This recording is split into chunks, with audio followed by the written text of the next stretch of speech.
In case you don't know, God is not coming back to count how many times you go to church, how many times you prophesied, how many times you spoke in tongue and did all sorts of signs and wonders. You can do all of those things, and yet you are carefully, consciously glorifying the devil, not God. You can completely be worshiping the devil in the form of God. That's why sometimes when you look at some preachers, they look like a sheep, but inside of them they are wolves, and wolf only pretends, they don't fulfill. God is not coming to tell you, well done, thou faithful churchgoer. God is not coming to tell you, well done, thou faithful tithe payer. God is not coming to tell you, well done, thou faithful preacher. God is not coming to tell you, well done, thou faithful prophet. God is not coming to tell you that. The only thing God is coming to tell you, thou faithful servant who has kept all righteousness. You see, the thing is, people say that it's hard to live a holy life in this world we are living in. It's really very hard because you are not ready to live that life. If you are ready to live that life, you will deny every other thing to achieve that goal. God doesn't sit up there and say, I'm going to help a person who is living in sin. No. God doesn't sit up there and say, oh yes, I know you, I can see you. Maybe someday I'm going to pull you out. No.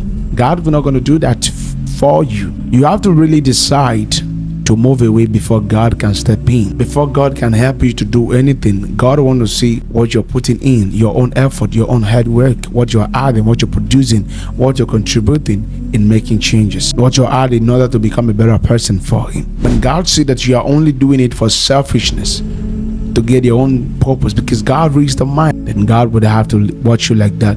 Do whatever you want to do with yourself. You see, God is coming, and it's going to be very sad for God to come and you did not go with Him. In case you don't know, you cannot deceive God, you can only deceive yourself. You cannot mess God up, you can only mess yourself up. You cannot, confuse God's movement with your own movement. You cannot mix it, you cannot join it together. The only way you can make a progress when you're working with God is when you have to leave Him to be the one to choose and decide for you. The very moment you step into Christ, you no longer have choices of your own. You no longer have desires of your own. Everything that you want to have, that you want to be, that you want to look like, has to be well moved by God, has to be well directed by God in order to achieve its purpose. If you move with God and believe that you can make choices for yourself, you will lose. You can only spoil a person to someone else. You can only speak evil about someone to someone that's close to you, to people around you.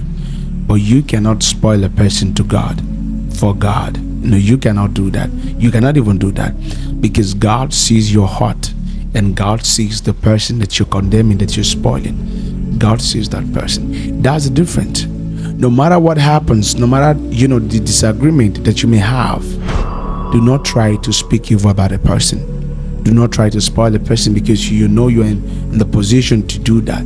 You're in a position to speak evil about someone else because of something that happened. Do not be such Christians. The Bible says that we should love with all our heart. Recently, I saw a quote that says, only think about yourself, do not think about others, because others don't think about you. That's completely true. People don't think about you. Of course, people don't really think about you, but we don't think about people because they're thinking about us. We think about people because God thinks about us. That's why the Bible says, if you do not forgive, I will not forgive you. We don't pray for people because they're praying for us. We don't speak good about people because they are speaking good about us. We don't say that, well, brothers, this thing is going to happen to you because you're doing the same. We do that because the Bible says we should pray for one another.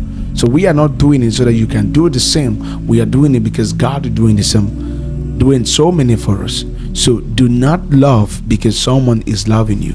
And you don't have to be kind because other people are kind. Be kind even when they're not kind. And love other people even when they don't love you. One of the secrets to wealth, to riches, to be a millionaire in this country, in this world, because it's only God that can actually bless, is to be a giver. I'm telling you, I've watched God open doors for me in places that I don't expect because I help other people. The world is ending, and the reason why you feel like you need to work really hard, which is very important.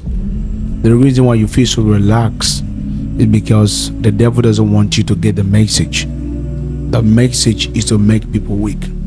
I researched about why do many people watch pornography videos and masturbate and do all kinds of things. And I got to understand that the reason why many of those pornography videos and all those apps and people are moving into the business now is because the devil is using that to pin you down.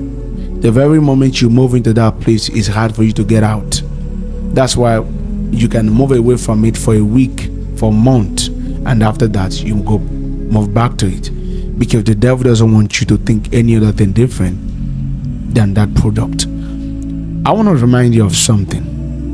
If a house you're destroying that you bought with your own money may be $1,000, and then you know that by leaving that place you can get a bigger one, but you know that by staying inside, because the house looks so beautiful, the house will destroy and you will get destroyed as well. You will choose to go away. It doesn't matter whether you have to struggle for another 50 years to build something like that, but you know that you have your life back. Then you have to move away from sin, because sin will destroy you and destroy you and destroy you over and over and over and over and over again. It doesn't give you opportunity to leave it, to think anything different. And sometimes you feel like you're free, but just wait until the urge comes back.